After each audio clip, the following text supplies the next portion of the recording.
do the trick here.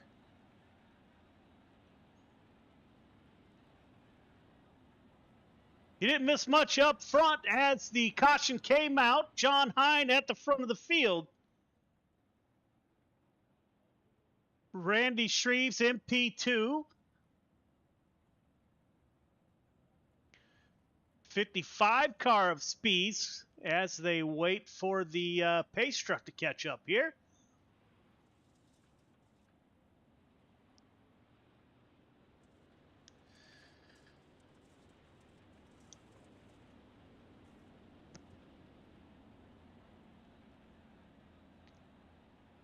So we'll get ready to do again on lap 3 of 30. Lacey on the point with John Hyde on his rear bumper. Randy Shreves, P3 with the 55 of Steven Spees in P4. Mr. Bob DeGood in P number 5, followed by Jeff Sharp, Terry Landis, Jeff Barker, Jeffrey Kemper, and Kurt Schatzer round out. Oh, Barker just went down to the inside there.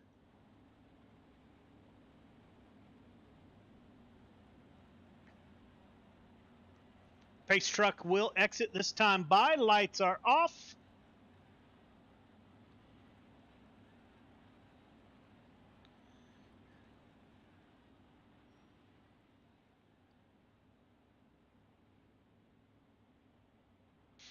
Pace truck will exit. Leaving the field to the 414 up. Brendan Lacey on lap 4 of 30. Green flag is out. We are back underway. Single file restart. Brendan Lacey on the point. Those cars running up high. First car down low. The 7 car of Bob DeGood. Jeff Sharp follows him down on the bottom side. Now DeGood slides up a little bit. We got somebody off the top. Let's take a look.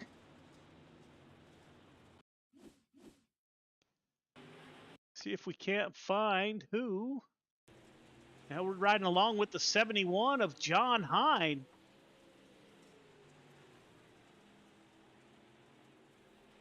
Just gets into the outside wall. Able to hold on to it in the 71.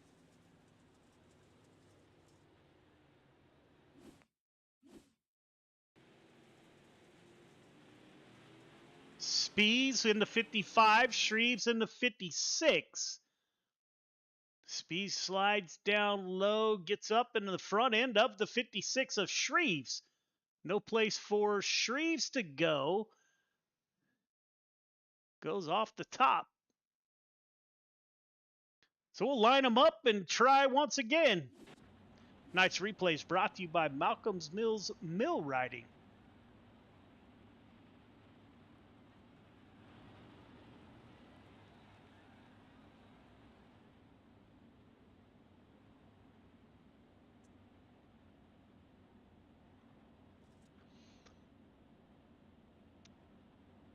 Lights should go off on the pace truck this time by. Still on lap 3 of 30.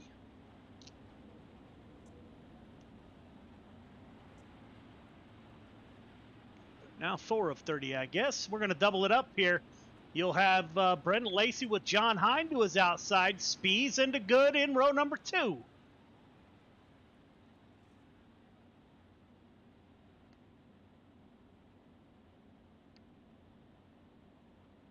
Pace truck is off, leaving the field to the 414 of Brendan Lacey. Green flag, green flag. They're going to go side by side. John Hine with a good run on the high side. Hine gets to the outside of the 414 with a good run off of 2. Hine to the lead in the 71 car. Brendan Lacey falls back to P2, and we got a mess behind him. The yellow flag is out. Caution comes back out. Somebody went off the top in a big hurry.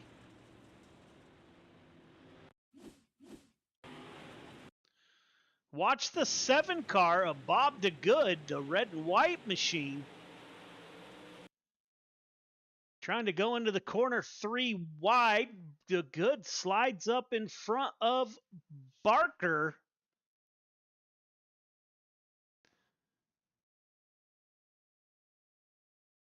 launches off a middle of 3 and 4 into the wall there. So he'll go in for his quick repair and get back out on track. John Hine was able to get the lead. Steven Speeds in P2. Brennan Lacey falls back to P3 on that restart.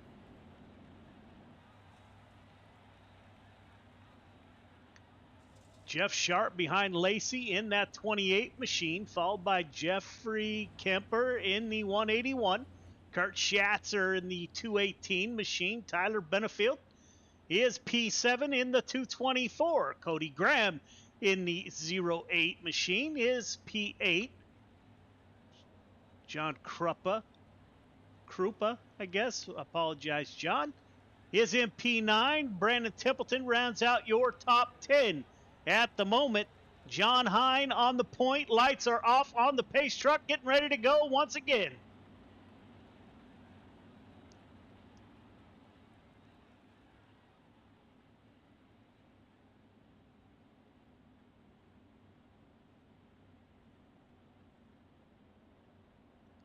Pace truck is off, leaving the field to John Hine with Steven Spees right behind him. Green. We are back underway. Hine on the high side. Single file restart. As you saw, Hine Spees on the top side. The 28 of Jeff Sharp is the first one to go down low. Looks like the high side's the place to be as Brendan Lacey holds on to P3. Jeff Sharp hung down low. Good run off the top by the 181, the driver out of Oregon. That is Jeffrey Kemper. He's bringing Kurt Schatzer along with him on the high side. No room for the 28 to get up to that high side. Now the 414 of Brendan Lacey dropped down low, kind of ran the middle. Up front, we're about to have a battle. Steven Spees, he's all over the rear bumper.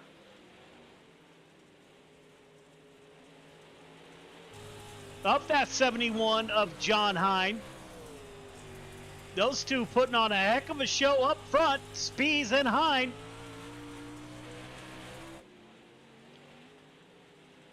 Running the high side. They might have made contact. Speeds might have got into the back of the 71. Little slide job with a crossover coming. Hine able to hold on to the lead.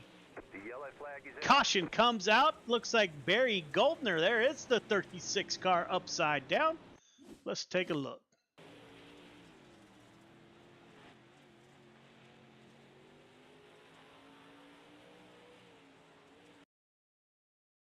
Looks like he over rotates there, coming into 3.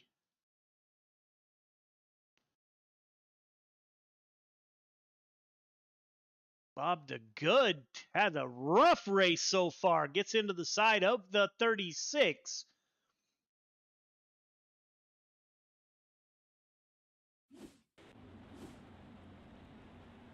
John Hine able to hold on to the lead. Looks like the back of that 71 car beat up a little bit. The 55 looks pretty good. So this will be interesting. See if that dinged up rear spoiler will affect the handling on the 71. Trying to run that high side and use all the downforce you can get.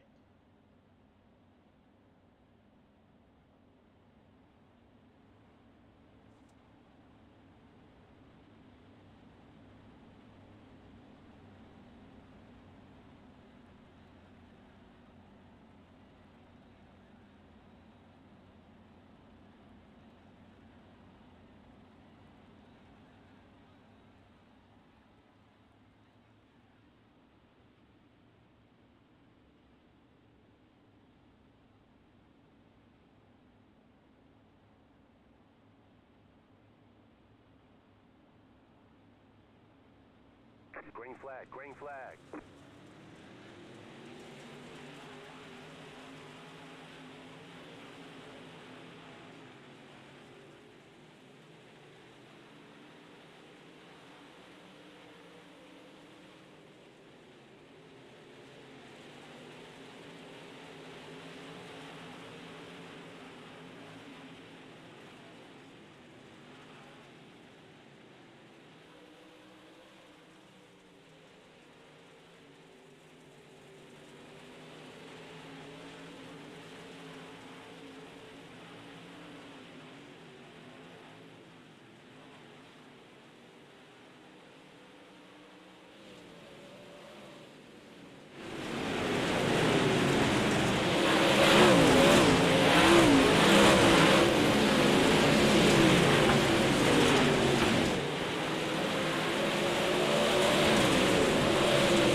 John Hines still with your lead in the 71 machine. Steven Speed still P2.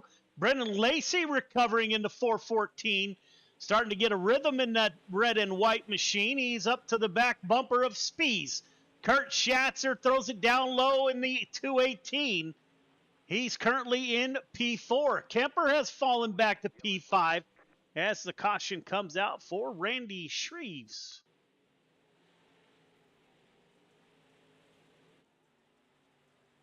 Running alongside the 224.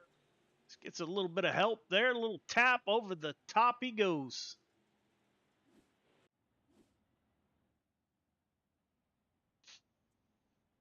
As the pace truck catches up, John Hines, Steven Speed's been at the front of the field the majority of the race. Lap 17 of 30.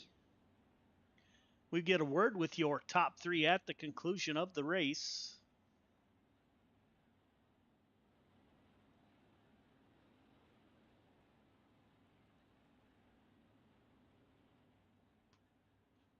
So, Hine, Spees, Lacey, they're your top three.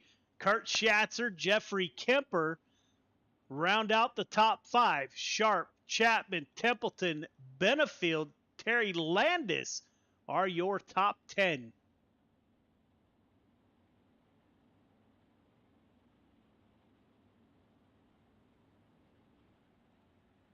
Lights are off on the pace truck.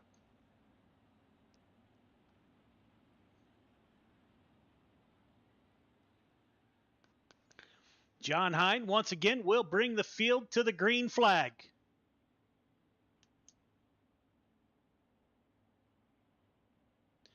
Pace truck is off, leaving the field to the 71 car. Green flag, green flag. Speeds with a great restart right with the 71. Both those cars dive down low in 1 and 2. Lacey stays up high in the 414. Schatzer now, he takes a look down low, trying to get underneath the 414 of Lacey. Can't quite close the deal there. Spees and John Hine changed their line in 1 and 2. Both those cars decide to go down low.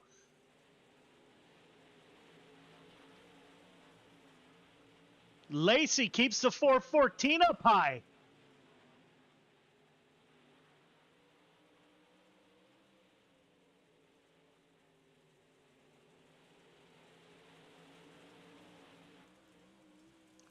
On the nose of the 414, you can see him working the high side.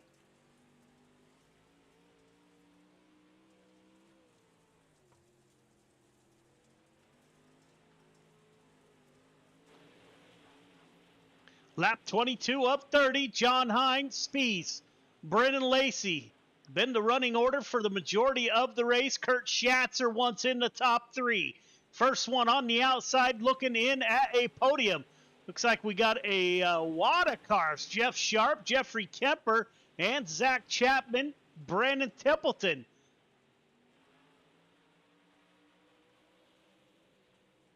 Chapman thought about diving down low.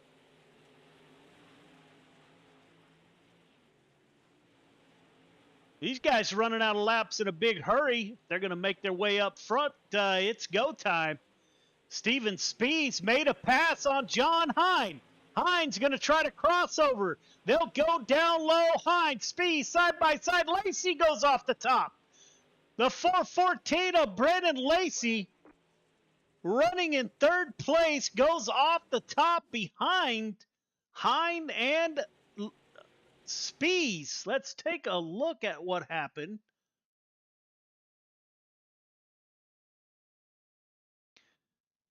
That red and white car, the 414, Spees and John Hine dive for the bottom in 1. Lacey keeping the 414 up high. Just goes over the edge. Can't hold on to the top.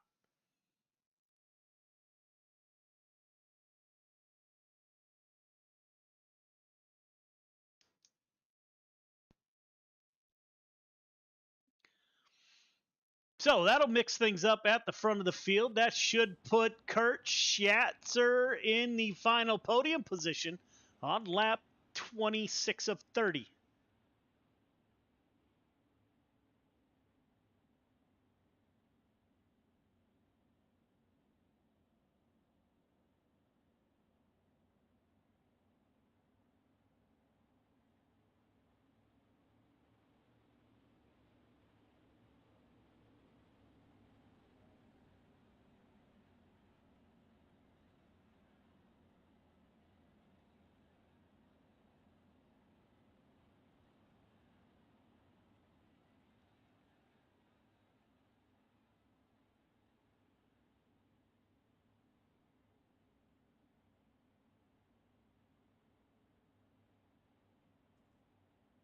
Pace truck is off, leaving the field to Lacey. Can Lacey hold off the 71 of John Hyde?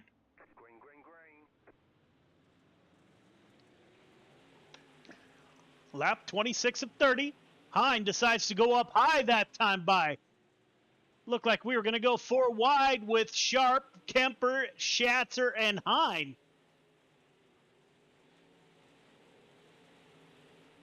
Steven Spees opening up a little bit of a lead. Now Spees not quite all the way to the bottom. Sees that 71 car running the outside. Spees moves up about 2 car widths.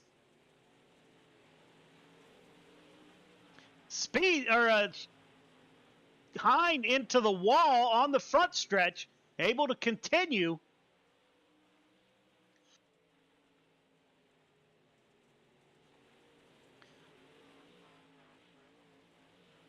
Two to go. Speeds at the front of the field, opening up a gap between himself and John Hine. Hine now has Schatzer breathing down the rear bumper of that 71. You got Hine up high. Schatzer trying to work the bottom with 1 to go. Speeds in the 55, coming off of turn 2. 2 more corners to navigate for the 55 machine. He keeps that 55 up high, coming off of 4 will be Speeds, Hine, Schatzer, Kemper, Sharp, and Templeton.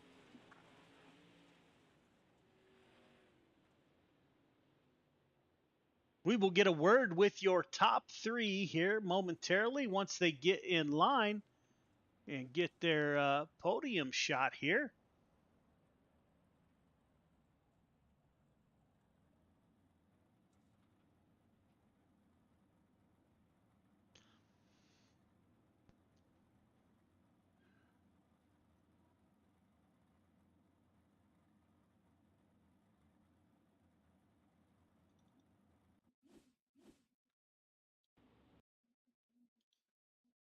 Try to get a word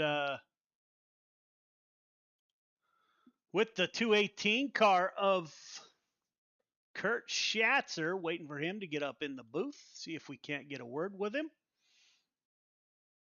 There is Kurt Schatzer in the 218 car. He moves up 13 from his starting position. Kurt, this is Joe. You got me? Yeah, I hear you, Joe. Sorry, I was taking a drink. No worries, man. Great run. You moved up 13 positions. What was the secret to getting up towards the front? I think a lot had to do with them cautions early. A lot of guys were getting caught up and going over. I gotta give a big apology to Kemper there. I like racing with him a lot. We made a little bit of contact coming out of 2. Like I said, I hate making contact with him. I like racing with him a lot. Yeah, man, it happens, right? Kind of a racing deal. Did you think you had anything for the top 2? Did you need more laps, or was that about it in that 218? Yeah, maybe more laps would have helped, and them guys getting to racing a little bit more, and they were putting on a pretty good show up front there. So, I mean, if they got to battle a little bit more, maybe I could have. I think that's what happened with Lacey. They got to battling, and he tried to get a little extra out of it and went over, and that's where I got my 3rd place finish out of. I don't think I really had anything for them guys. The top was working. Yeah, man, great run by that 218. Who do you want to thank for your podium finish? Yeah, I got to thank the sponsor there, Dirt Track Bank. Jay does a lot for us in the league, and Got Your Six Racing Network with you. You do a great job for the team and everybody, and thank you for filling in, and the team, Hammer Down Racing, Brandon Templeton, Brian Dickens, and you, of course. So, thank you. Yeah, man, you're gonna race. The truck race at Texas coming up. No, I had a long day. I'm a little fried, so I just wanted to jump in here. The late models are my favorite, so I wanted to make sure to get out for that, and I off the bed. All right, man. Great run, Kurt.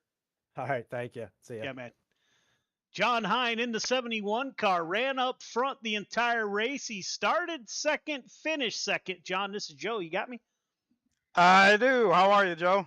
Man, I am super well. You two at the front of the field put on a heck of a show. We actually missed the pass by Steven.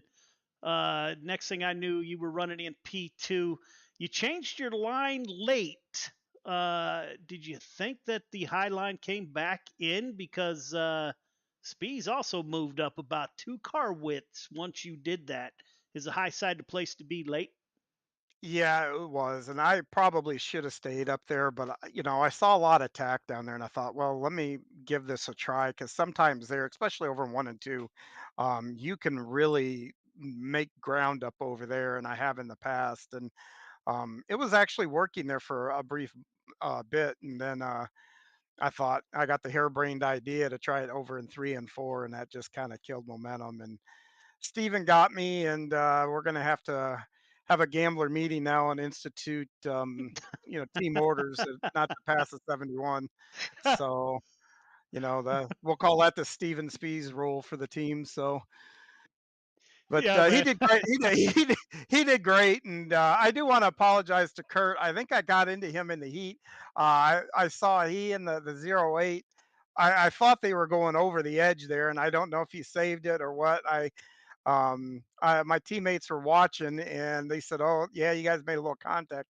I didn't know it, but so I do want to send my apologies to Kurt there if I messed him up a little bit on that opening lap of the heat.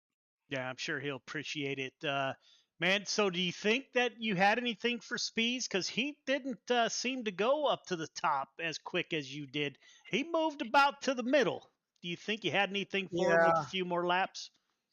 yeah, he had me beat. I made an adjustment, one of the couple that you can make with the set, and I should have adjusted for the track getting slicker, and I didn't. So I had a handful the second half of that race.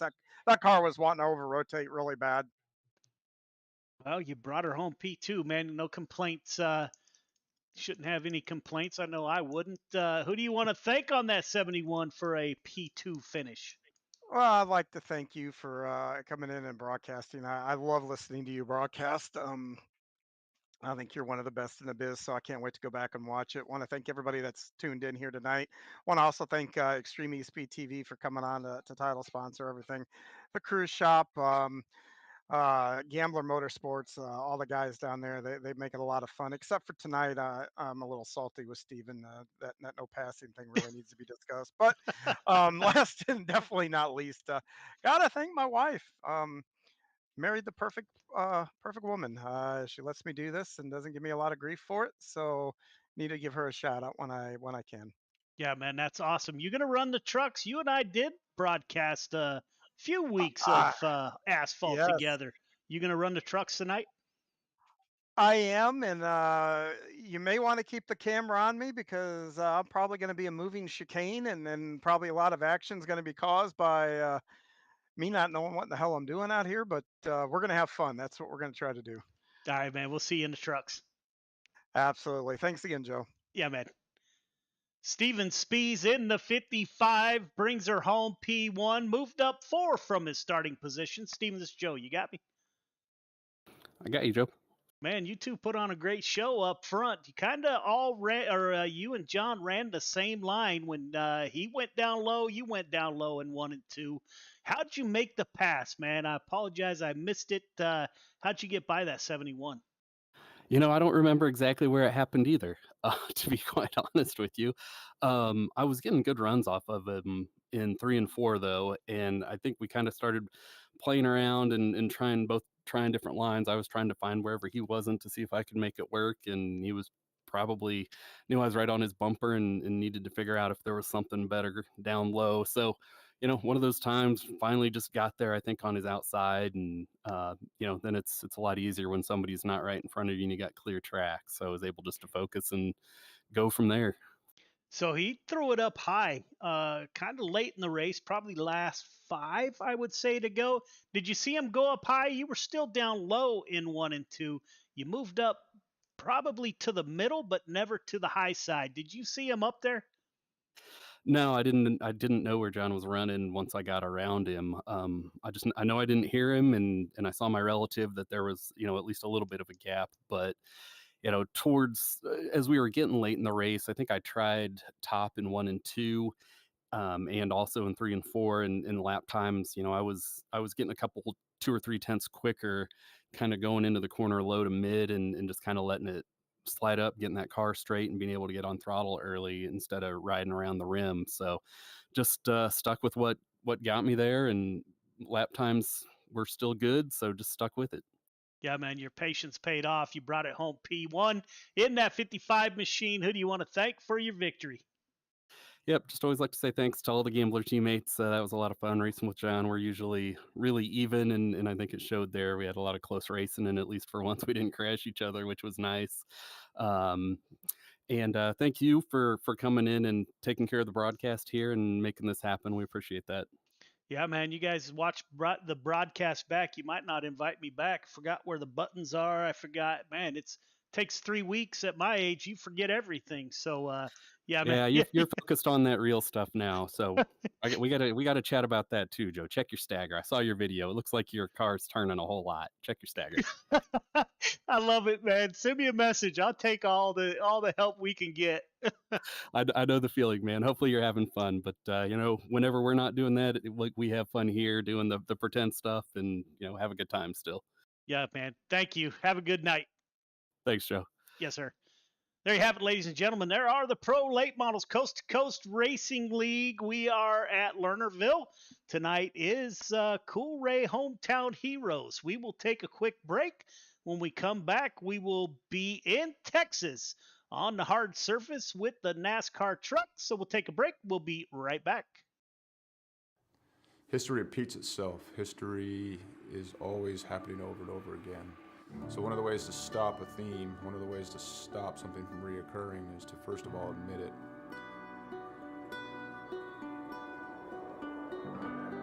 It didn't take long for us to quickly realize that there was power behind Mission 22, power behind its brand, power behind its message, and power behind its people that represented it.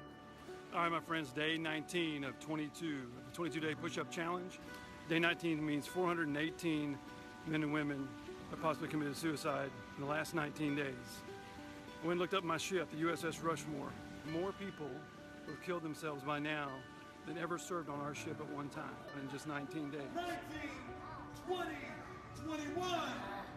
One more. Y'all ready for the last one? Mission 22 has become a decentralized nationwide effort to show love, to raise money, to be available for other warriors, to be able to be a point of contact, to let the warriors know, but also for warriors to let other warriors know that there is a community. You're not alone. This isn't happening in silence. You're not forgotten. We brought 4 veterans from all different parts of the United States and brought them together to hike through the state of Oregon. May God bless you on your journey. Thank you for serving our country and for being willing to go on this walk. I'm praying you feel peace and strength with each mile. On this hike, some folks found God, some folks remained sober, some folks lost a significant amount of weight to be able to participate. And not so much just a healing walk for us as warriors, but for us to contribute to other people's healing. This hike, we raised $12,000 for endobiogeny. Some of the folks on this hike, they're going to be volunteers for this treatment. And I couldn't be more pleased and more proud because it was difficult. We had a lot of struggles. Not everything on this hike went pretty, but we put some skin in the game. At the end of the day, we were able to raise money, and we'll be able to use that money so guys can get the treatment that they need. The War at Home Monument is an example of our social impact, of our awareness, of our permanent fixture to do the work that we can't always do, to always remind us of what we've lost and what we will lose if we don't reconcile it. And what we've done is taken 20 different veterans with their families' permission and used them as a silhouette to cut out of a 3,000-pound plate of steel.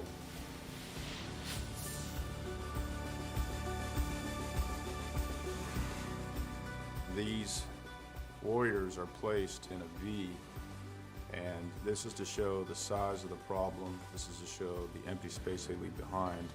And it's also to be a constant reminder of what happens when we don't listen to the stories of the warriors that fought in our name.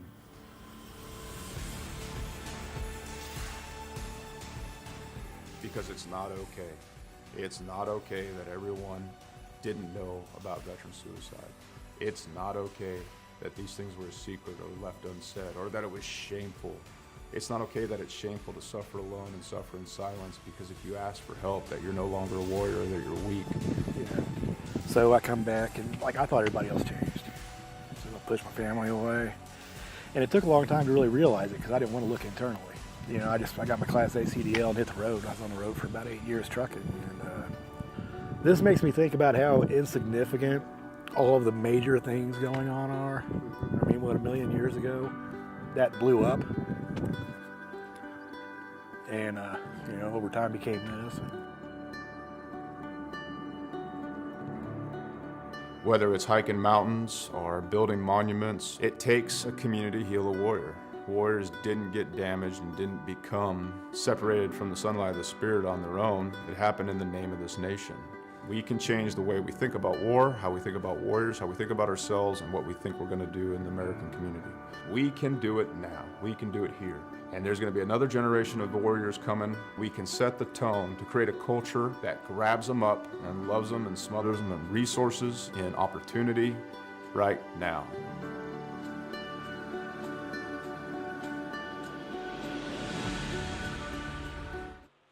Welcome back.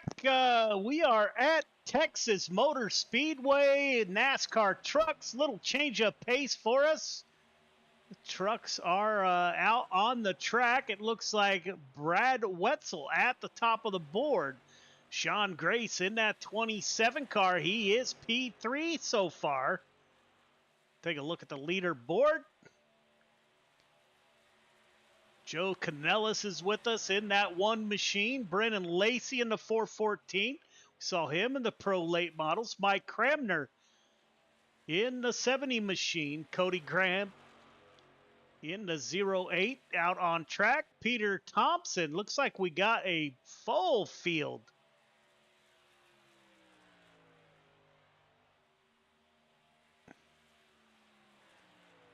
Jeff Fitzpatrick in that 90 machine.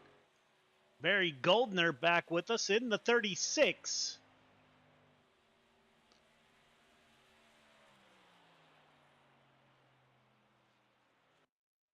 Yes, we have advanced to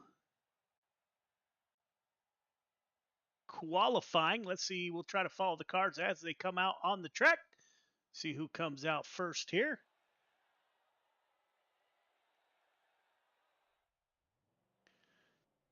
Steven Bixler in the 75, the Salty Dog sponsor, in conjunction with Lucy Olson, sponsored the NASCAR trucks. Steven Bixler, John Rayner in the 302 out on track. Chris Schaefer in the 23 is with us. Gary Offit in the 94. Take these guys a little while to get wound up. Dominic Galanti in the 823 out on track.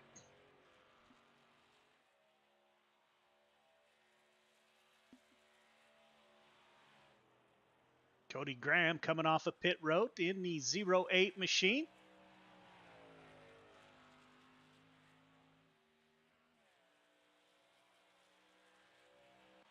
John Hine, we talked to John after the Pro Late Model race in that 71. Peter Thompson at the top of the board, 32.29. Now Doyle Lowrance in the 3 machine, 32.13 for the 3 car. The driver out of the Houston area in Texas. Now Dominic Galanti.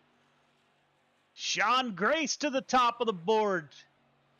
In the 27.30.070 for Sean Grace. That drops Dominic Galanti down to P2.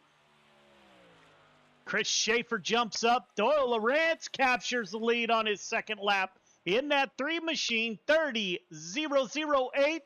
Robert Lynch breaks the 30 barrier with a 29.908 for Robert Lynch in the 121 machine. Sean Grace jumps up to P2, 29.914 for Grace as he shuts down the 27 machine. Robert Lynch shuts down the 121. Sean Grace broke the 30-second barrier, 29.914 for a second place finish. Kyle Moonen in the 24 is with us, 30.012 on his first lap in the 24 truck. Can he improve this time by jumps up one? 29.996 for the 24. Barry Goldner shuts it down, P7. Steven Spees, P10 in the 55. 30.112 for Spees.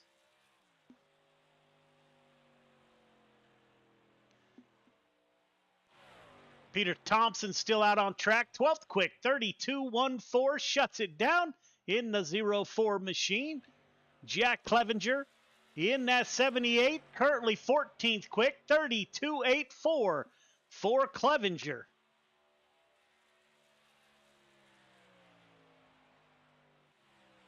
.43 of Wetzel. 11th quick for Brad, 31.37. Pulls up right behind Steven Spees.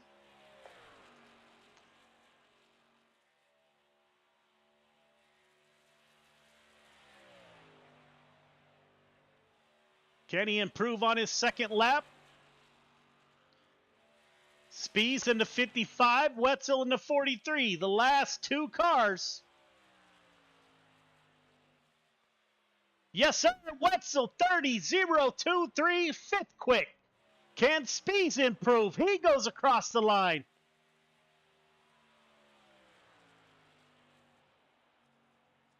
.31.12 for the 55.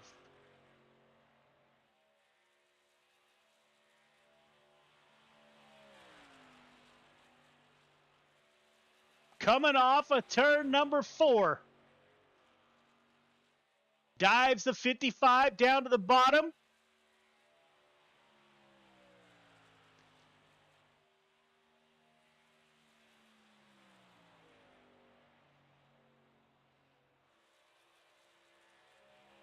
.11th quick for Spees, 31.12, out getting practice laps. So that will wrap up qualifying. Robert Lynch, Sean Grace, Kyle Moonen, Doyle Lawrence, Brad Wetzel, your top 5 in qualifying.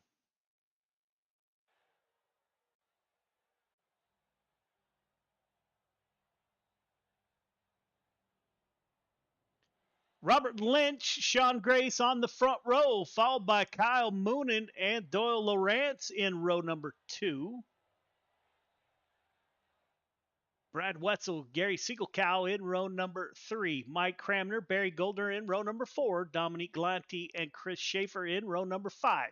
Steven Spees, Cody Graham in 6. Peter Thompson, Jack Clevenger in row number 7. Joe Canellis and John Hine in row number 8. Gary Offit, Alex Parmalu in row number 9. Jeff Fitzpatrick, Stephen Bixler in row number 10. Donovan Ross, Roland Olson in row number 11. John Rayner, John Krupka in row number 12. Zachary Chapman, Nick Shell in row number 13. Brendan Lacey, Daniel Blau round out your field of 28 drivers.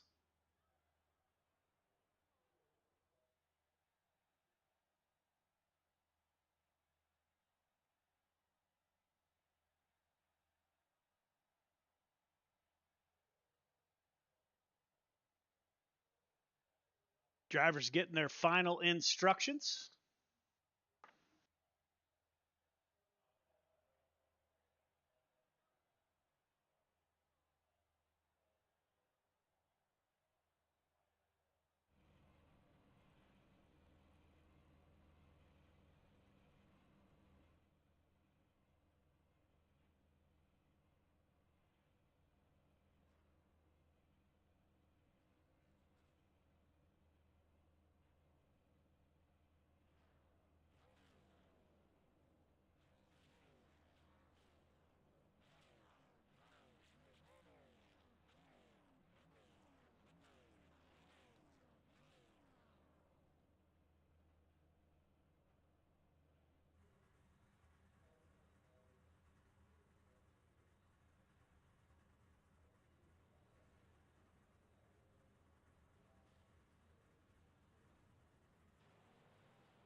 as the field rolls off of pit lane.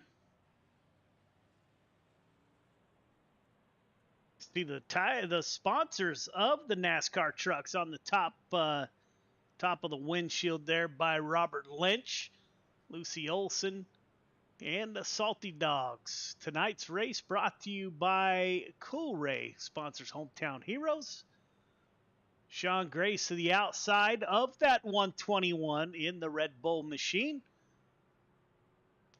Kyle Moonen in the 24 with Doyle Lawrence to his outside in the 3.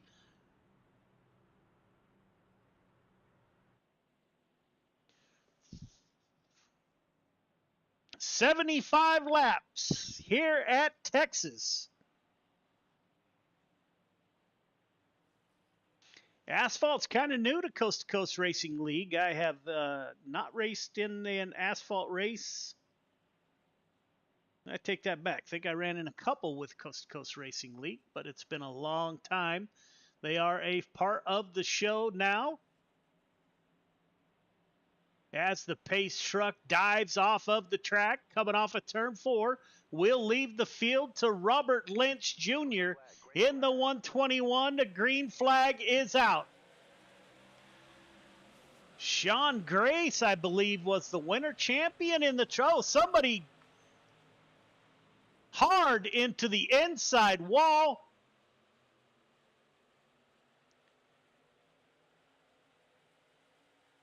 Kyle Moonen making a run up through the field. As the caution comes out, I did not see who it was, nor did the board pick it up.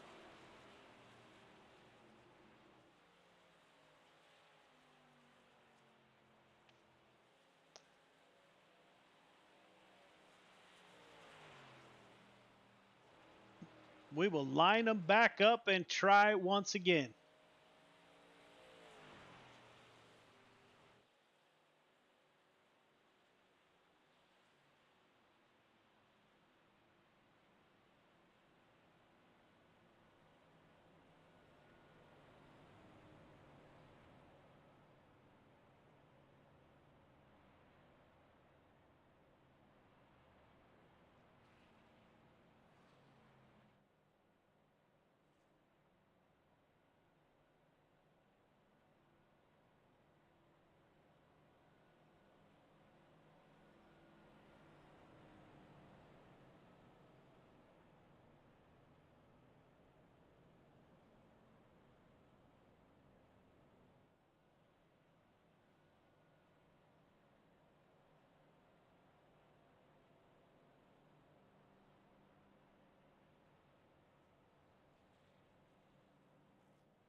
Pace truck has the field gathered. We're getting ready to go back green.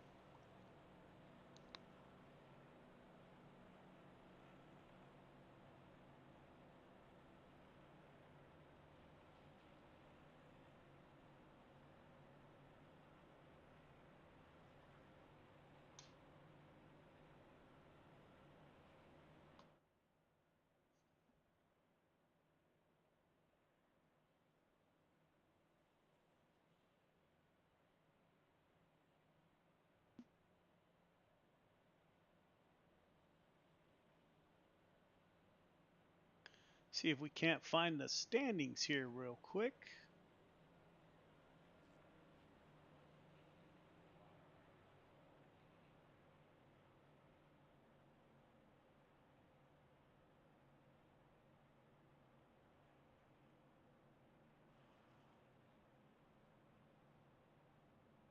Sean Grace, Chris Schaefer at the top of the board on the point standing, followed by Rayner, Wetzel, Kyle Moonen is P5, Doyle Lawrence P6.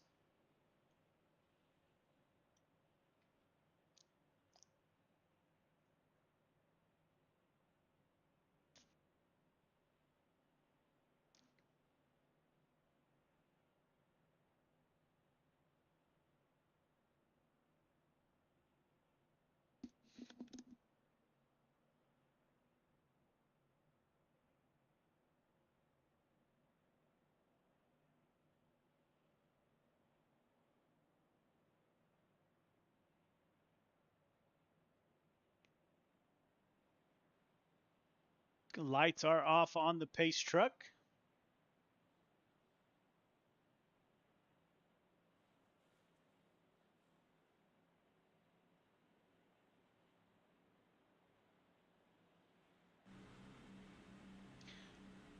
In the cockpit with Robert Lynch Jr., your current leader.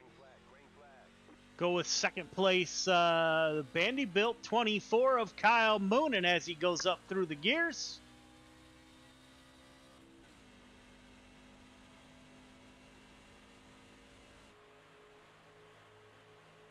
Trying to pull up to the rear bumper of that 121.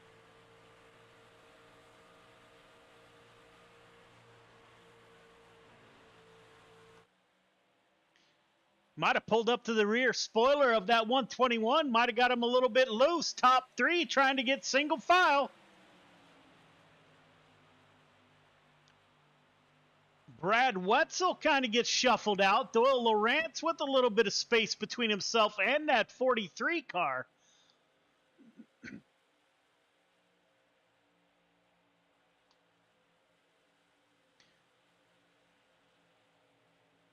Going to go three wide. That is the 04 down low, 55 in the middle. They make contact.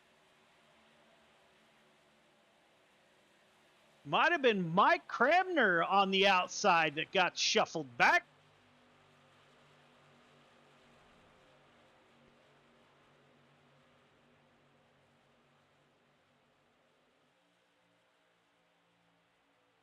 Nose to tail at the front. 43 car starting to catch up to the rear of the bumper of Sean Grace.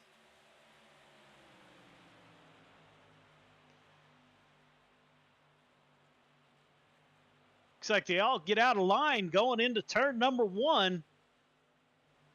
Got quite a bit of gap between the last car. That is the 3 car of Doyle Lawrence, Cody Graham in the 08 running by himself.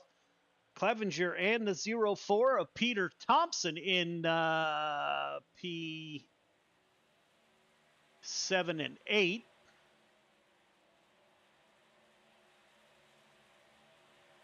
It's a ways back to the 55 of Speeds. That's the blue and orange car. John Hine, Alex Parmerlew, and Canellis. Canellis stays up high. Parmerlew in the 397 goes down low.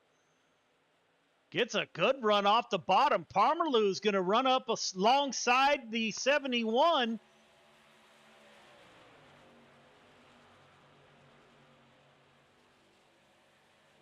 Parmerlew rolling the bottom super well, getting a good run.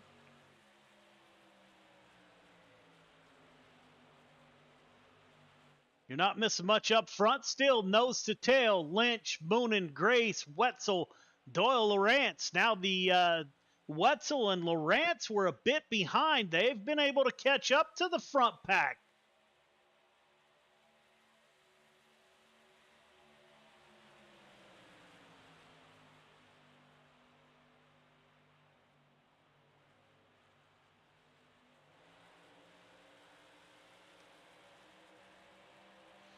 Go side by side with the 43. That's Lawrence on the bottom in the 3. The 43 of Brad Wetzel on the high side.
Moonen will take over the lead in the Bandy Built number 24.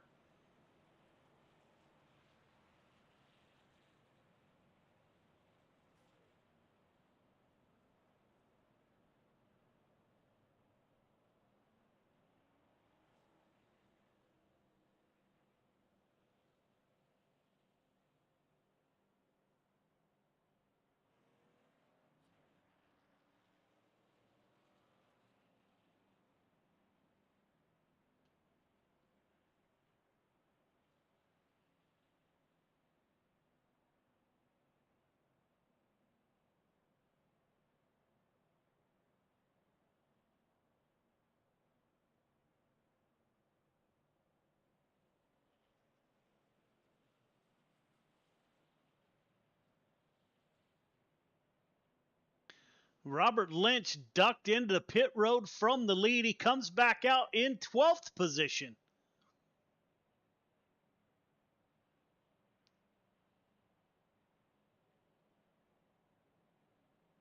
Kyle Moonen, Sean Grace, your top 4 did not pit. Top 5. Joe Canellas coming back down pit lane, get some repairs.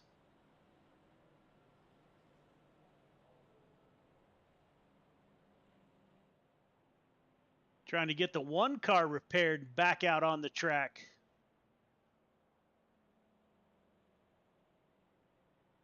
See the right side of that truck going up in the air.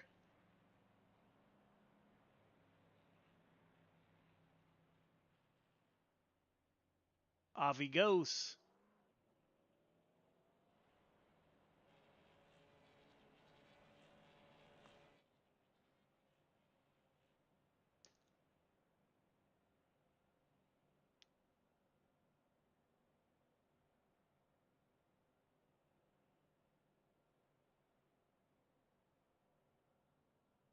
So lap 15 of 75. A little bit of pit strategy, which is not something that I'm super used to.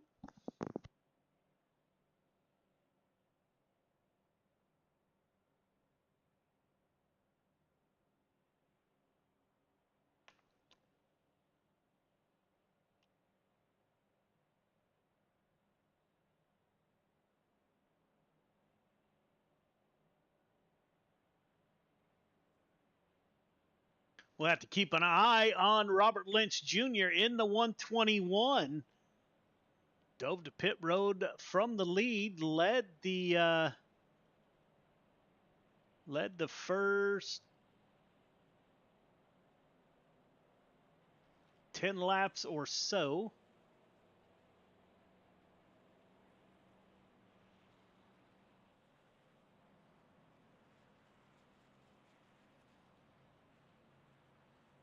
So we'll double it back up. Kyle Moonen, Sean Grace on the front row.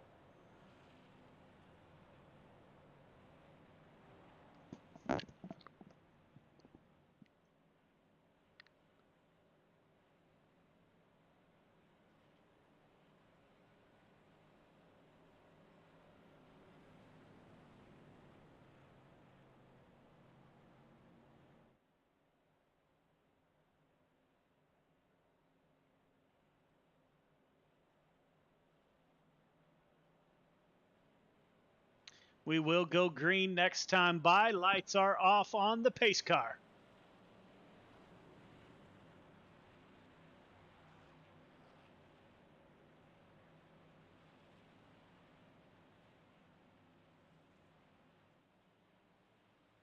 Moonen, Grace, Wetzel, Lawrence, Thompson, Clevenger in the 78. Chris Schaefer moves up. Biggest mover of the race, that's Steven Bixler in the 75 machine. The Salty Dog Ride, he's up 12 from his start. Green flag, green flag. Green flag is out. We are back underway. Kyle Moonen in the Bandy Built number 24 takes the lead. Sean Grace falls into P2, followed by Wetzel and Lawrence. Wetzel not able to hold the bottom, or didn't want the bottom. Anyway.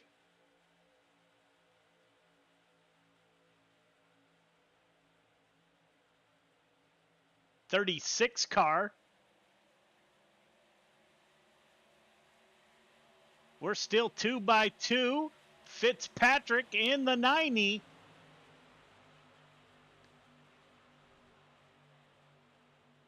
Running with the 121. There he is down on the bottom.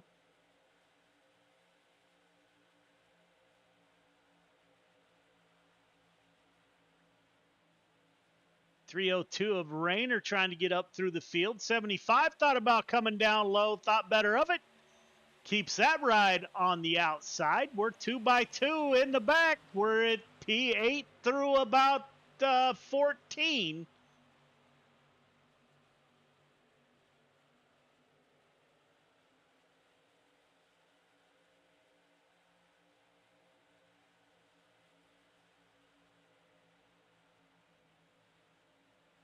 Up front, Grace takes over the lead. That's your points leader. Wetzel P2. Monin gets shuffled back to third. Doyle Lawrence in that 3 car holding steady in P3, taking a look on the inside of the 24. Doyle Lawrence has done a little bit of truck racing, I know for sure.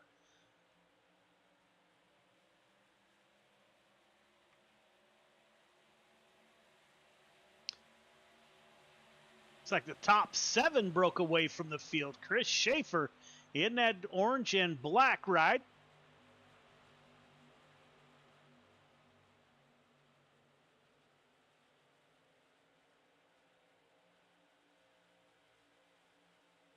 John Rayner leading the second group in the 302, followed by Graham. Lynch back up to 10th position. Steven Spees in the 55. Shell in the 58 machine.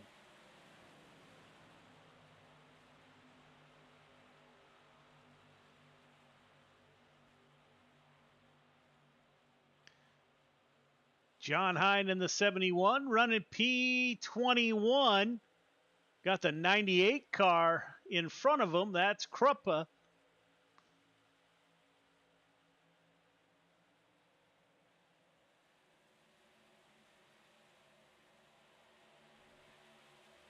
Joe Canellis back on track in that 1 machine. We saw him come in, had to use quick repair. Pulls alongside the 5 car.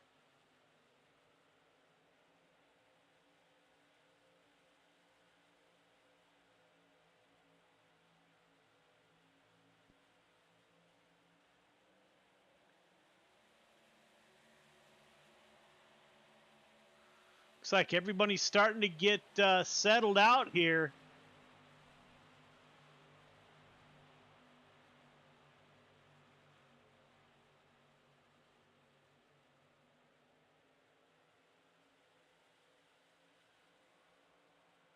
Brennan Lacey up 16 positions as the caution comes back out.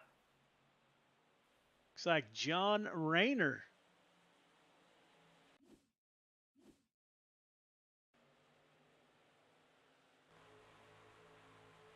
Oh, makes a little contact with the 121.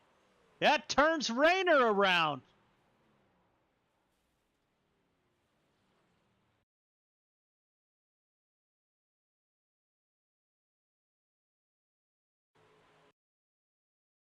Take a look from the blimp cam. 302. It's like the 121 might have slid off the bottom a little bit.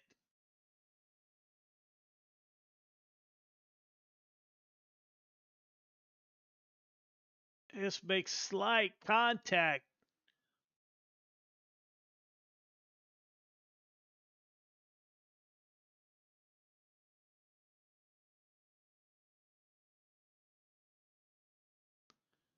Didn't see who got into the 302 after that. I think we're going to see it right here. That's the 5 car. Donovan Ross, I believe.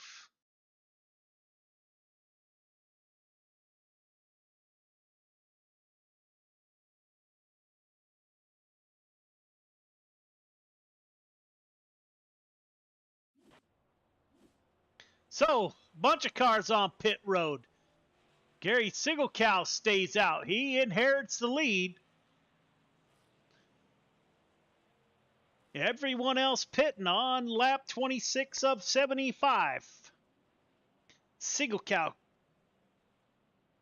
John, I know I'm getting your name wrong. Krupa probably. He's up 22 in the 98. Gary Offit in the 94. He's up 14. Brad Wetzel and Sean Grace rounds out your top 5.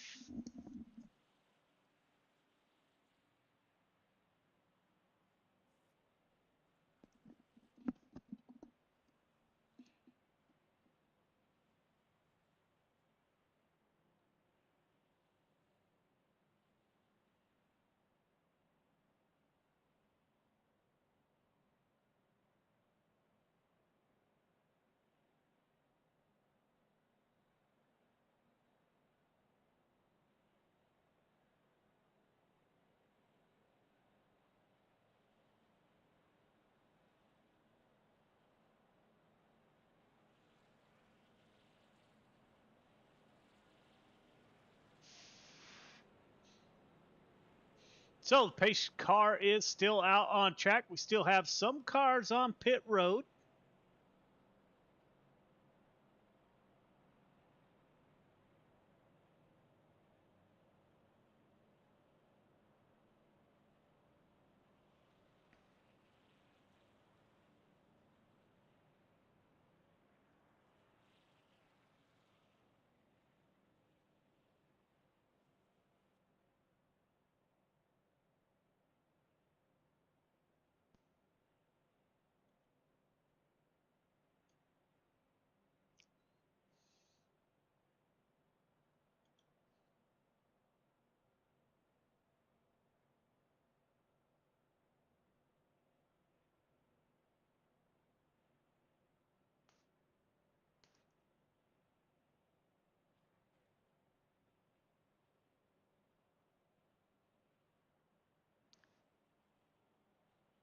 Gary Sigelcow followed by John. Gary Offit in the 94 is P3. Wetzel in the 43. Your points leader, Sean Grace, in the 27 ride is currently in P5, followed by Lawrence, Kyle Moonen, Chris Schaefer, and Robert Lynch Jr.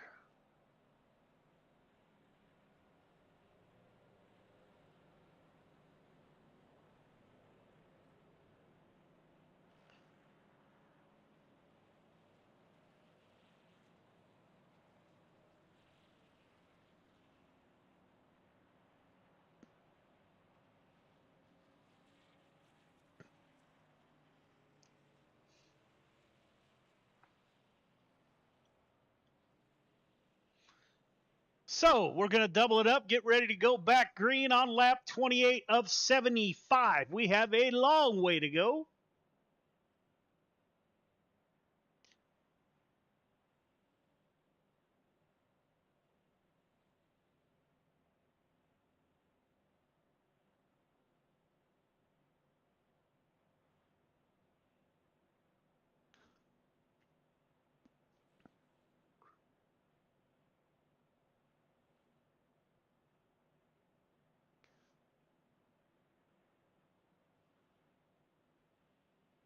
Looks like your front runners, the 43 car of Wetzel, is about the closest to the front of the field of the early front runners. He's got Grace, Lawrence, Moonen, and Schaefer right with him.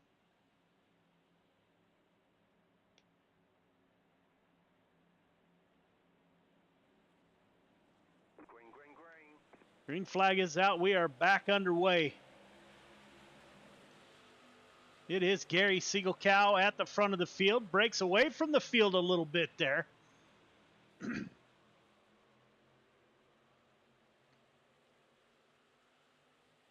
Brad Wetzel in the 43 makes a good move to the outside of the 98. 27 of Grace.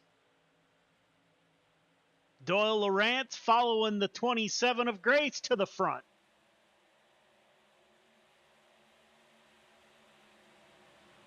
Saw some contact back in the field.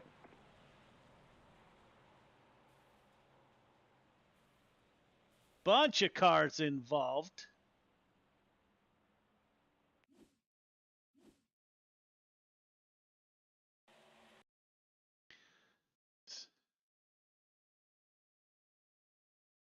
See what happened here. It looks like the 121 goes down, makes contact with the 94.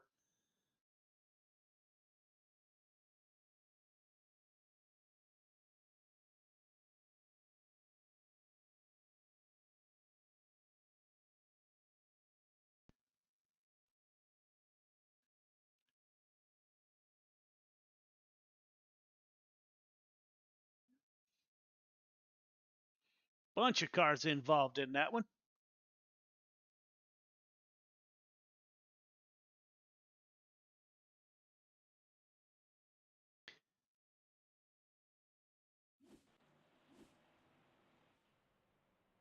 Gary Siegelcow able to hold on to that front position. Has not pitted yet, I don't think. Got Wetzel, Grace, Laurent, Schaefer, Moonen lined up right behind him.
Mike Cramner getting his lap back, it looks like. John Rayner able to get back out on track in the 302 machine. 121 of Robert Lynch Jr. Don't know how many quick repairs they get in trucks.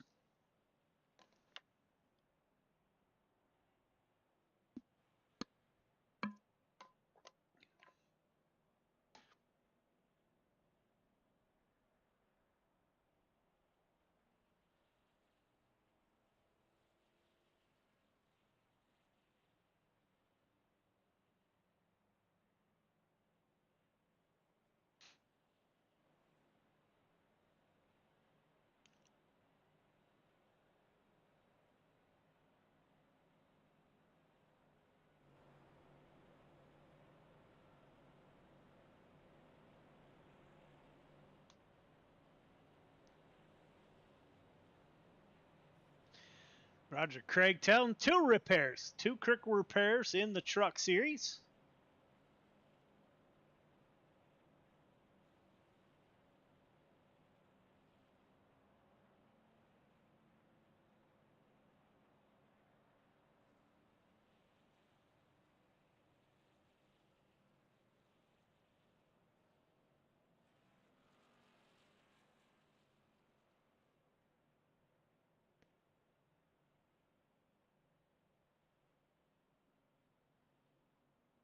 Gary Siegelcow still at the front of the field in the 25 machine. Again, I don't think he's pitted yet.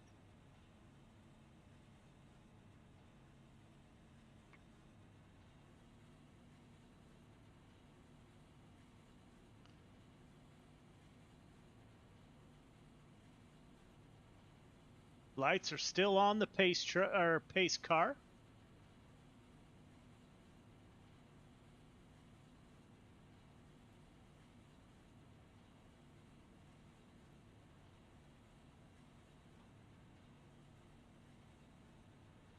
Working lap 33 of 75.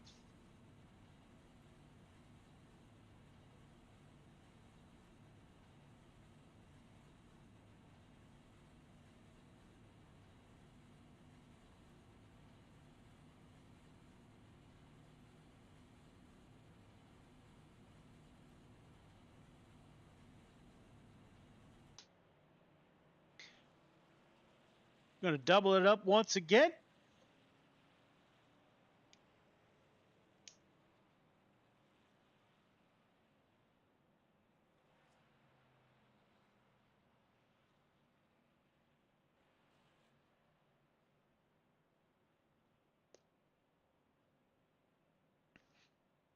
So the 25 has not pitted, I don't believe. Wetzel in the 43 has.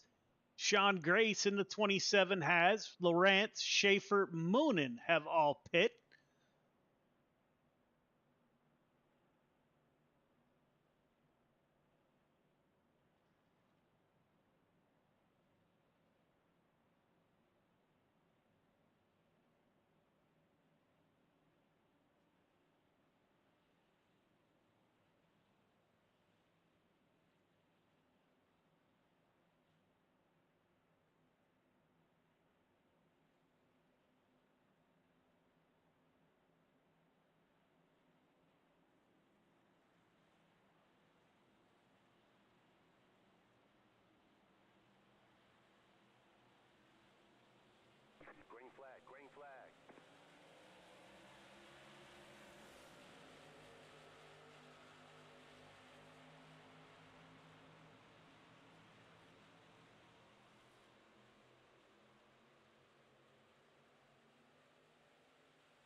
So the top three breaking away from the field a little bit here. Now we got different pit strategies out on track. That is our first green flag pit stop. See how that plays out.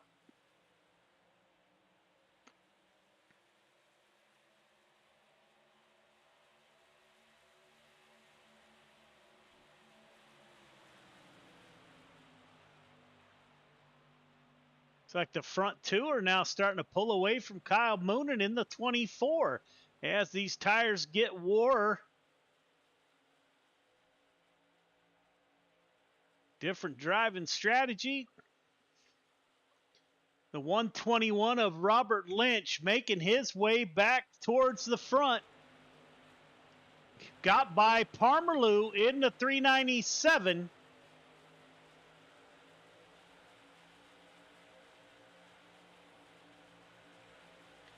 Bixler running in the top 10 currently.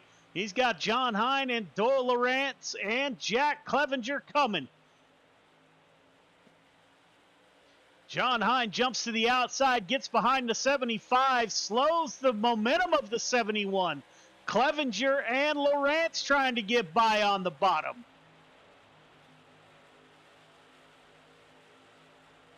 You can see the 78 gets super loose. War tie. Oh!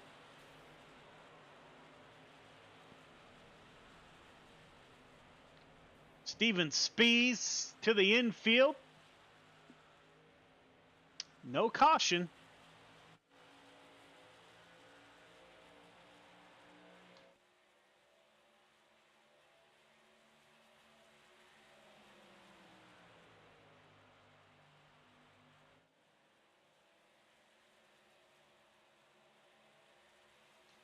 Jack Clevenger getting super loose on War tires. Gets by the 3. You can hear we got more cars going to pit lane.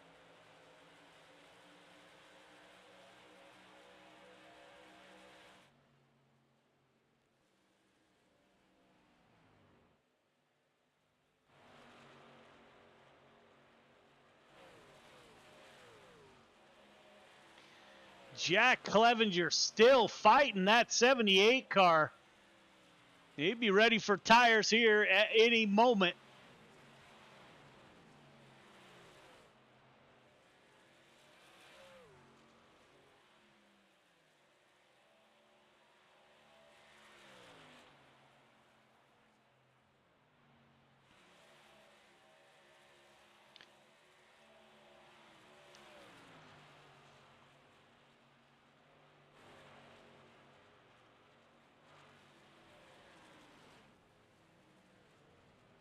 I don't have a good pit lane camera. There is a group of cars on pit lane on lap 54 of 75. Alex Parmalu takes over the lead. Herdhead Parmalu's going to pit this time by. John Hines going to pit this time by.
So Grace and Wetzel still at the front of the field.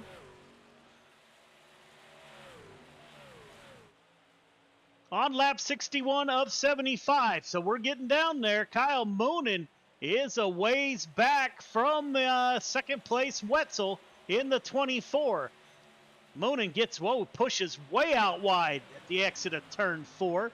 He's got Mike Cramner behind him.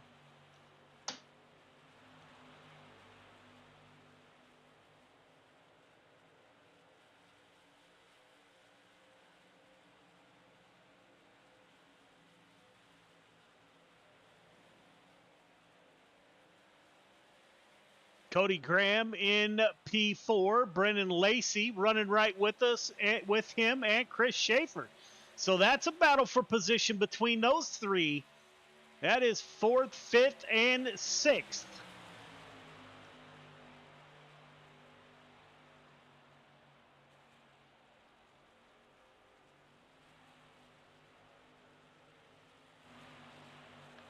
Peter Thompson is P8.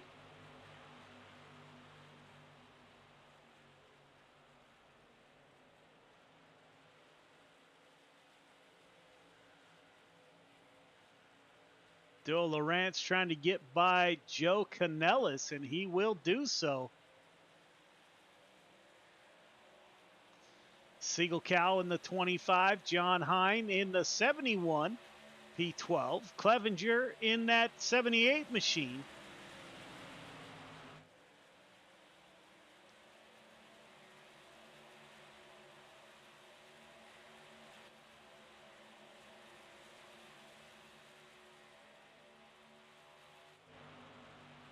The yellow flag is out. Caution comes out after a long run. Looks like the 25 of Gary Siegel Cow was involved. See if we can get a look. There's the 25 running with John Hine. Just slides out to the outside wall, comes back down into the 823.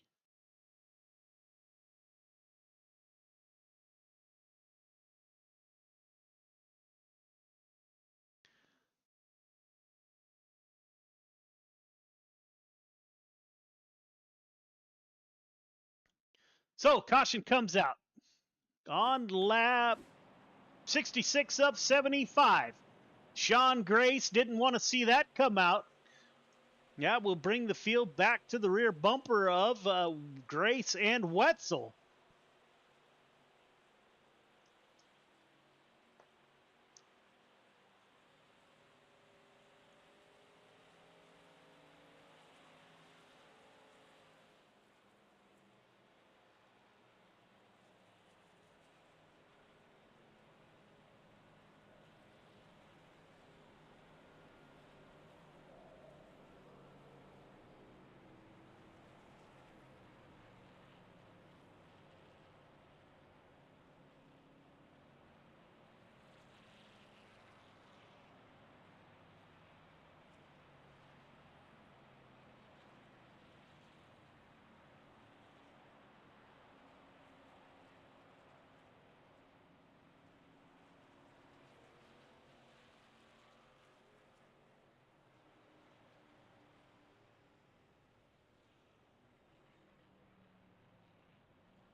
Grace still at the front of the field with Wetzel and Moonen. Kyle Moonen, a few lap cars between himself and Wetzel. Looks like Cramner in the 75 is there. Brendan Lacey up 22 positions from the start in the 414.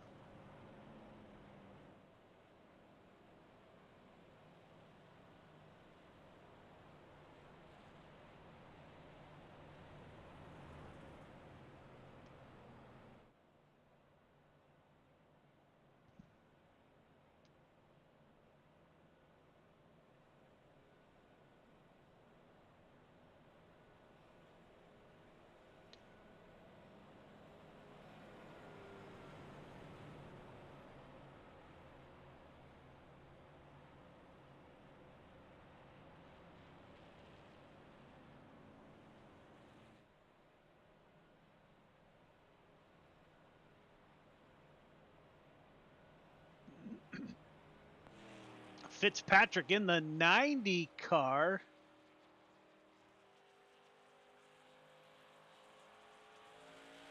Coming back out on track.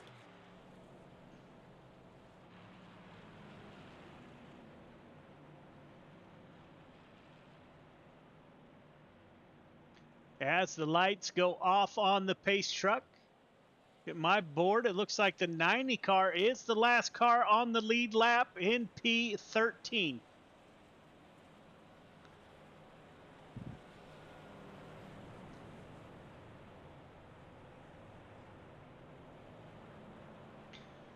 Looks like Brendan Lacey running the apron might be trying to get some fuel to that fuel pickup.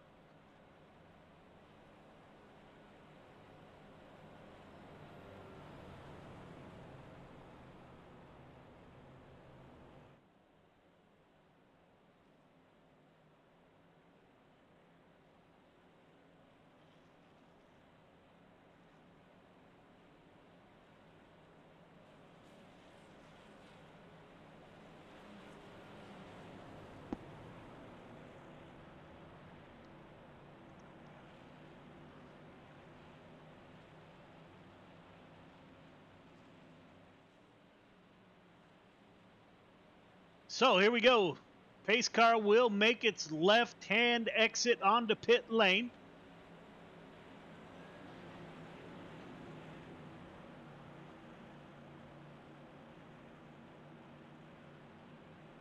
Green flag, green flag. Green flag is out. Sean Grace with the lead. Kyle Moonen trying to go with him. We've seen the 27 and 43 run nose to tail most of the race. Now Moonen between the two. Brendan Lacey in the 414. He's up 23 positions.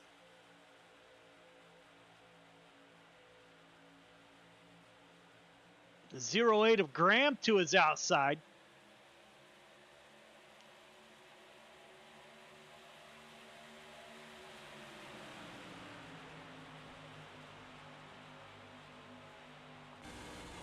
Moonen all over the rear bumper of that 27.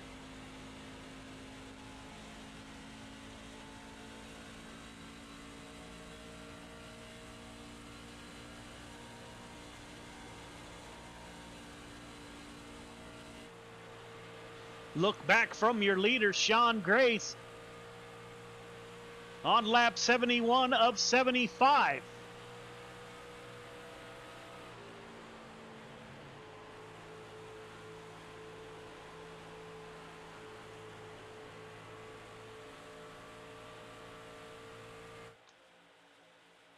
Grace, Moonen, Wetzel, Lacey, Graham, your top five.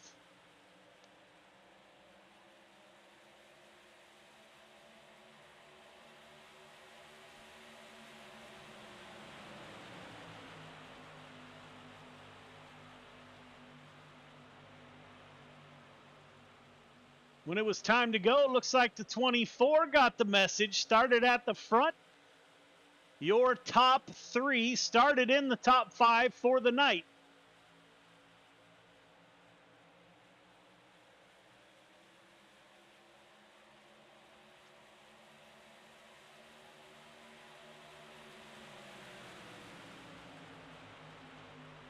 Two laps to go. Grace at the front of the field. Kyle Moonen, P2. Wetzel, final podium position. Brennan Lacey, will his luck run out at 23 positions that he's moved up from the start? Cody Graham all over the rear bumper of Lacey.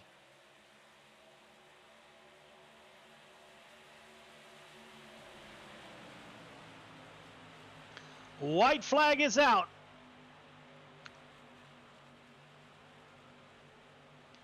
Cody Graham making a big move on the bottom in the 08. Lawrence is going to try to go with him, as is the 121 of Robert Lynch Jr.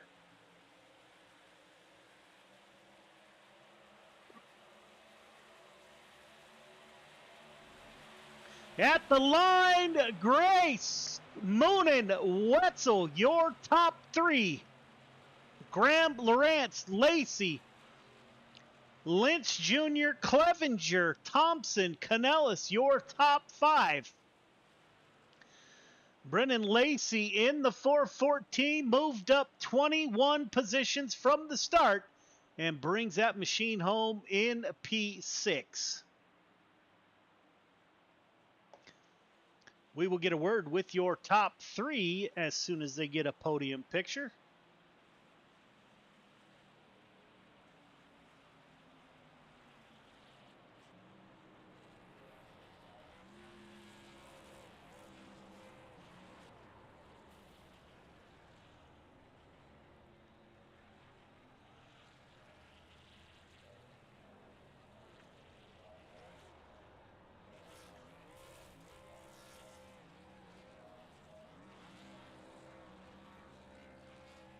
As we got some celebrations going on here.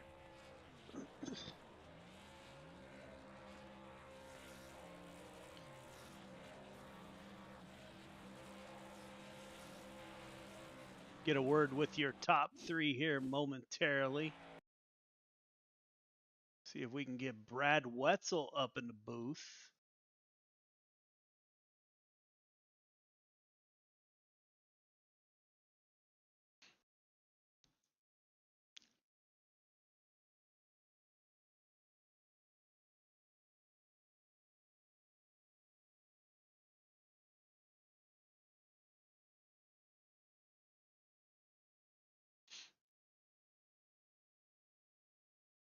Don't see anybody yet. Still waiting on the 43 car of Brad Wetzel.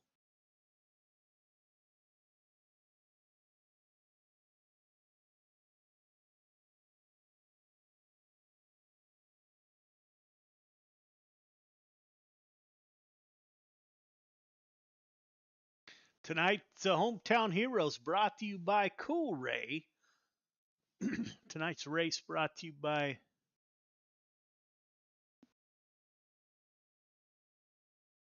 there is Brad Wetzel. My apologies, ladies and gentlemen. Let's get the 43 car in the booth. Brad, this is Joe. You got me? Hey, Joe. How's it going? Yeah, I do. Hey, man. Great run in the 43. Kind of hung around the front all night long. Monin was able to jump in between you and Sean there at the end. Man, walk us through your night. How'd the truck feel? Did your pit strategy play out like you thought it would? Yeah, pitch strategy. First off, we got pretty lucky. We decided to stay out that first caution, and we had a kind of a decent run there. We were worried we were gonna have to pit under green, but luckily we caught a caution like 3 laps before we ran out of fuel. The truck felt good. You had to take care of manage the right front definitely through 1 and 2, or else you developed a real bad push. But if you took care of the right front, you could keep some speed on the long run. Yeah, Sean, I kind of was just trying to be in position and save some tire, and then real late caution came out and put Kyle in between us there, and that kind of messed the game plan up a little bit.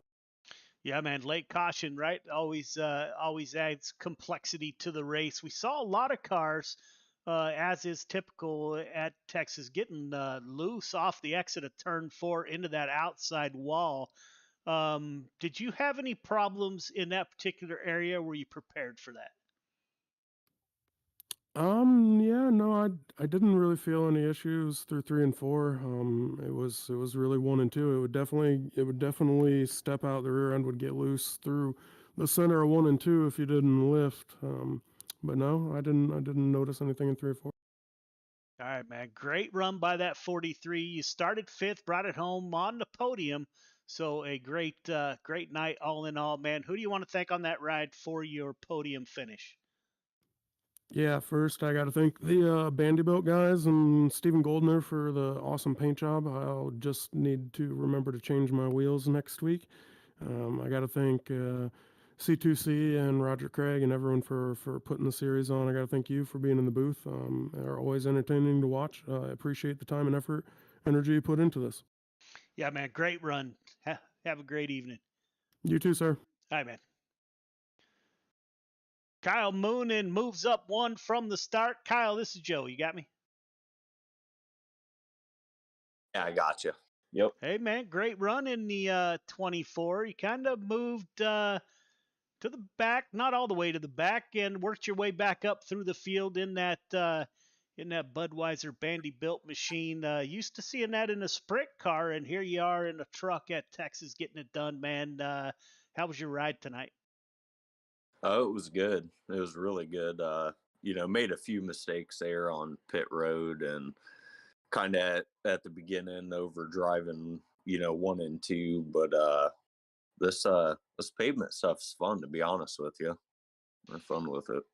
Yeah, a little bit different, right? That's a whole different mindset, I would think. I don't drive the hard surface that often, but man, is it patience or what is it? What's the difference, do you feel, between like a sprint car and running the NASCAR trucks?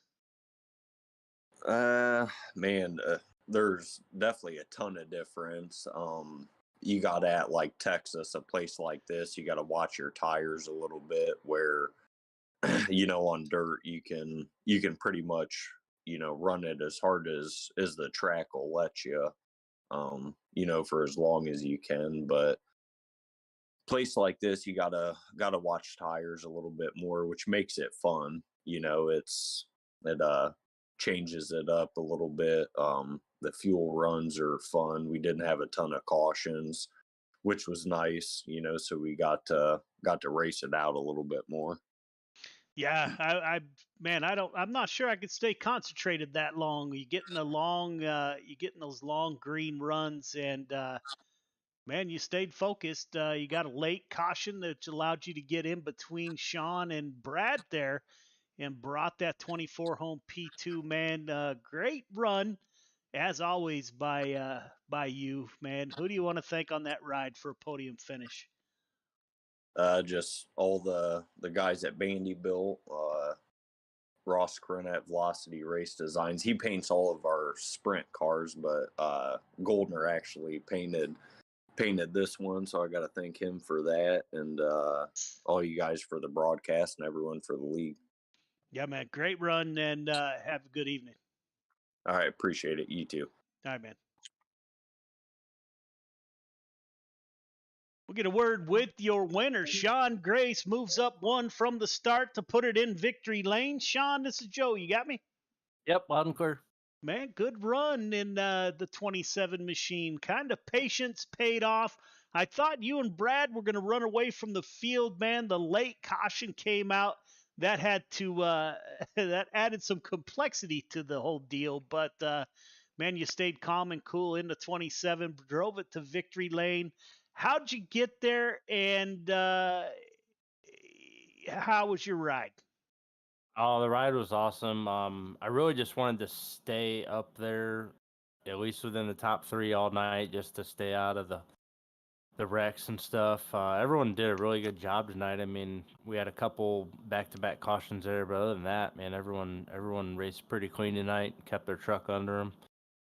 Yeah, I thought me and Brad were gonna run away with it there, and I knew Brad was trying to save tires, so I was trying to lay back a little bit and save tires because you could you could pull away through 1 and 2 if you really knew what you're doing, but all you had to do was hold it wide open, and you were gonna catch the draft and gain it all back through 3 and 4. So it was all about managing the tires through 1 and 2, and then just holding it wide open and holding off any blocks. Kyle made a pretty good run at me there. He actually got me jacked up a little bit going into 1, and luckily he pushed a little bit and going into 1, or he might have had a shot at me. Yeah, man. I was going to ask, how big is the draft here at Texas? I kept in my mind thinking if some of those cars in the back would get in line and chase you guys down, that might work. How big is the draft here? The the draft is pretty important, especially when you're on new tires. You can make up so much ground in a draft, but when you're in traffic, and the tires get a little bit worn out, the draft can almost hurt you because you get a lot of aero push when the tires get worn out. So it can help you just as much as it can hurt you later on in the race. But if the tires are good, you can really make up a lot of ground in the draft. Yeah, man, it seems like you didn't need to make up any ground at all. You stayed near the front. You moved up only 1 to take a victory here in week number 3, man. Great run by you, my friend. Who do you want to thank on that Red Bull machine for your victory? All the Vanderbilt boys, Golden always does our paints for him. I forgot to run his paint tonight, so I'm gonna probably hear about that one tomorrow. But um, definitely thanks to you guys for the broadcast. We always on Wednesday nights we turn it on in the race shop and watch our race over, and so it's fun to run 1, 2, 3. Kyle's my cousin, and then Brad's one of my best buds, so we're all good friends there. So it's fun to run 1, 2, 3 like that. Yeah, man. Tell me about this race shop. You mentioned the race shop. What do you got going on? Me, Brad, and Kyle, we race late models and street stocks and modifieds. So we work in the shop all week, and then we take Tuesday nights off to run here. That's awesome. Where do you guys run at? Plymouth, Angola, mostly tracks around northeastern Indiana. Man, that's awesome. That is awesome. And the 3 of you finished up front, so you don't have to look very far. You're all 3 being the same frame this week. So, man, great run. Congratulations on the victory, and I wish you luck in your real ride. Thank you. Yes, sir. So there you have it, ladies and gentlemen. That is Hometown Heroes brought to you by Cool Ray tonight. Trucks closed out the show, did a really good job. I'm not sure about the broadcaster. Asphalt's definitely different than the hustle and bustle of dirt tracks. So I greatly appreciate everybody for tuning in. And until next time, we'll see you.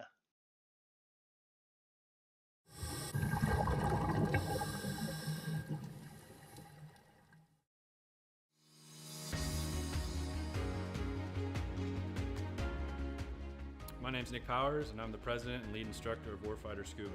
I'm a veteran of the United States Marine Corps from the years 2003 to 2007, with 1 combat deployment to Haditha, Iraq in 2006. Throughout my time overseas, I experienced a lot of situations that you wouldn't necessarily find yourself in the United States.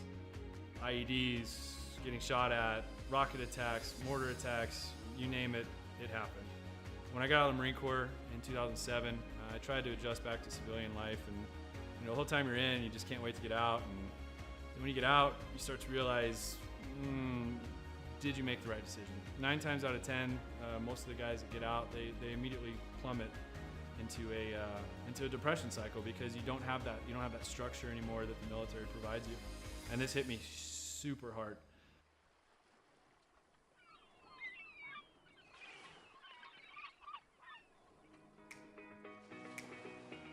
We moved to one of the #1 top dive destinations in the entire world, and I figured I'd start getting back into scuba diving.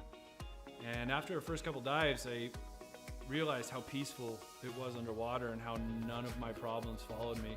You're just there in the present moment. I had the idea for Warfighter Scuba, and I kind of hinted at it, and they said, "You go for it." And that's basically how Warfighter Scuba was born.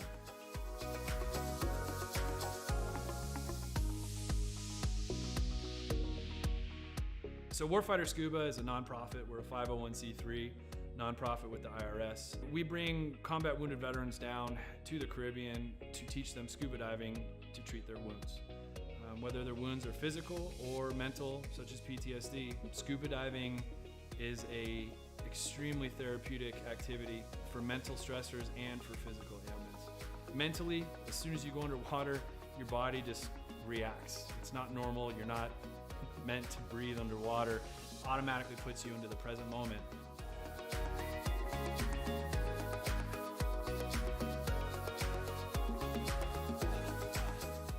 You have nothing but peace and calm. This ability to separate yourself from reality really allows veterans to find out what their trigger mechanism might be for their particular mental stressors.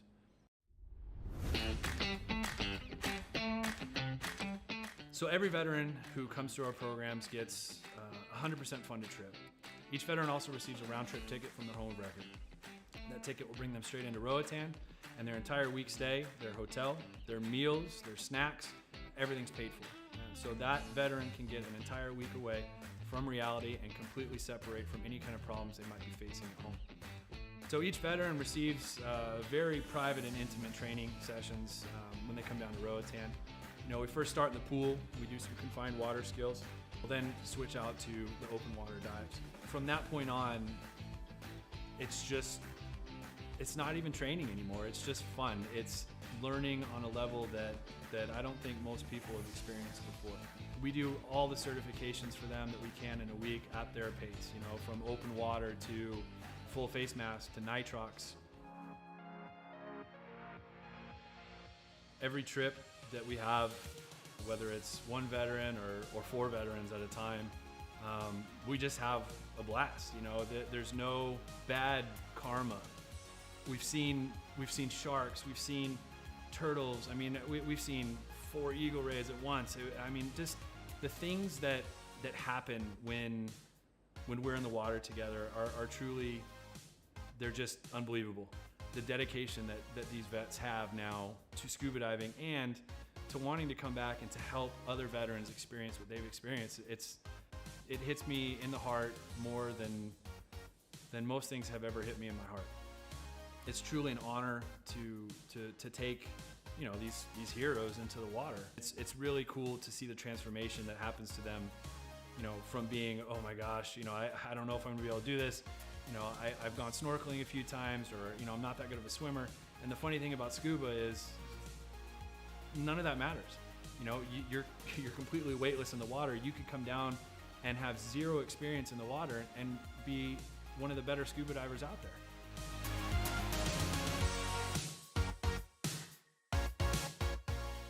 So as with all nonprofits, we rely solely on generous donors such as yourselves.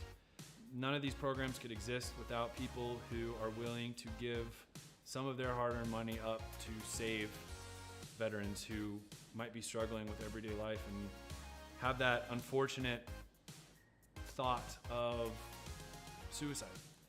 100% of every dollar that's donated goes directly to the veterans. I personally, myself, I do not take any kind of money. All my time is donated. There's no salary to anybody who's on the board or any staff positions in Warfighter. Donations can be made on our website at www.warfighterscuba.org. And remember, every donation is 100% tax deductible.